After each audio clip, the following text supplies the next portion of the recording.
How many of you have heard of or played the game, That's Me?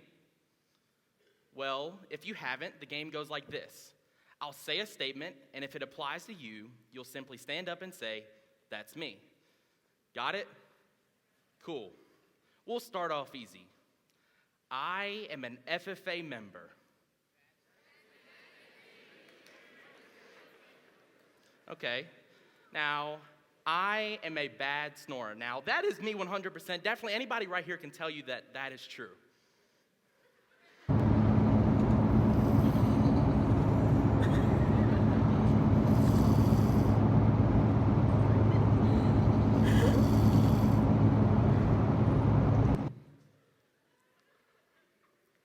Exhibit A. Okay, now a little tougher, but I want you to be truly honest. When I failed at something, I tried it again. That's me. Or how about I've seen a challenge so large, I didn't even try to overcome it. That's me. Well, I can relate. I've been there too. Let me set the scene for you. I was at my area leadership camp running for Area 4 office going into my sophomore year. The first day arounds came and went, and I was so confident.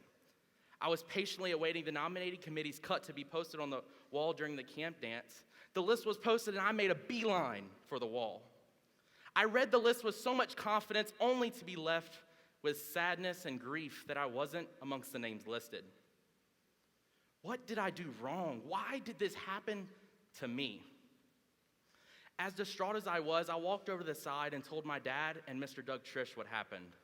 They quickly told me to keep my head up and to only keep looking forward. That being on this list or not, that I was more than what I've become, and I can't be down over losing one little thing. They continue to say that what truly matters is how much I have learned, not what I didn't get. In that moment, I remembered who I was and how I had strength, knowing that in the 46th chapter of the book of Psalms in the Bible, the passage opens with, "The Lord is our refuge and our strength, a very present help in trouble." I soon got over the tough event and came back the very next year to run for area office. The first day around came and went. I made it through the first cut and all of the interviews. It then came time for the nominating committee's report. My stomach dropped to my feet, my knees were heavy, my palms were sweaty, mom's spaghetti. For the office of vice president. Literally, it took this long. Zachary Mayfield of the Pearl River FFA chapter. I ran down the aisle with so much confidence that I just realized that I accomplished something that I recently failed at.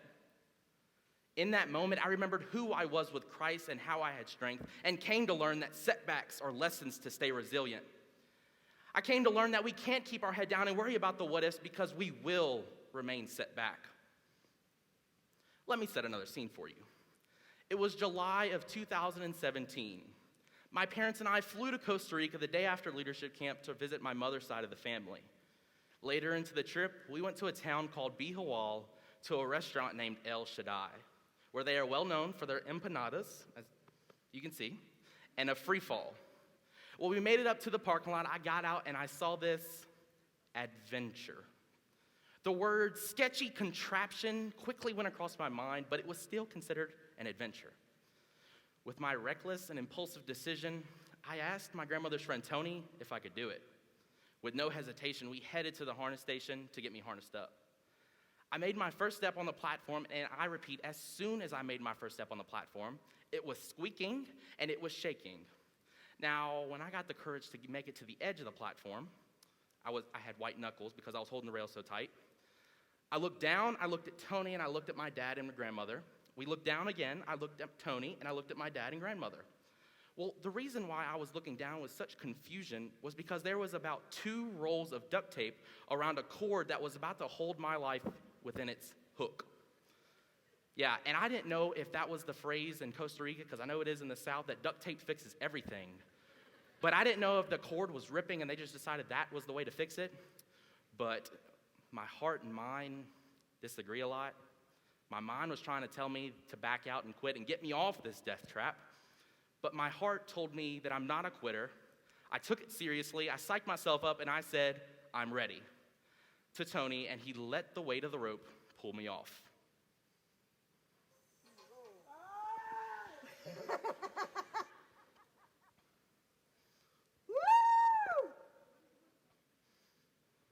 In that moment, I went from being so terrified to having one of the best times of my life. And it was because I simply altered a mindset of worrying about what if that, to why not?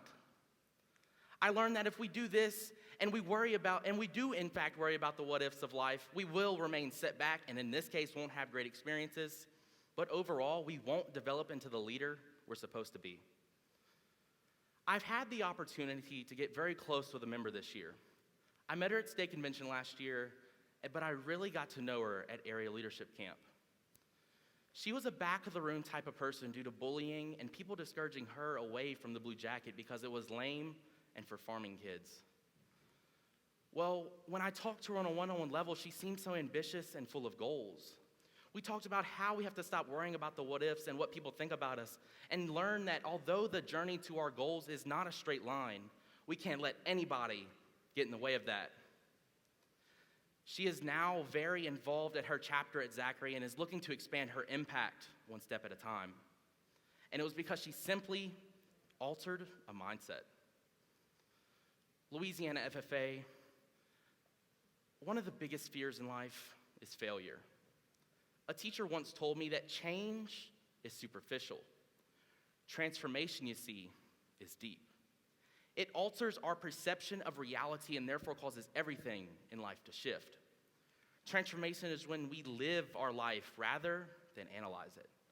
So transform your mindset from worrying about the what-ifs and come to learn that setbacks will help you reach your goals if you just don't quit. Reach these goals, seek more aspirations, and let the Lord bring you down the path He has shaped for you. My best friend once told me that no one has the ability to drive my car in life. No one has the ability to tell me what roads or paths to take, so drive your own car. Louisiana FFA, it is vital that we use this as motivation because we are rockets pointing up at the stars. The time has come for us to lift off.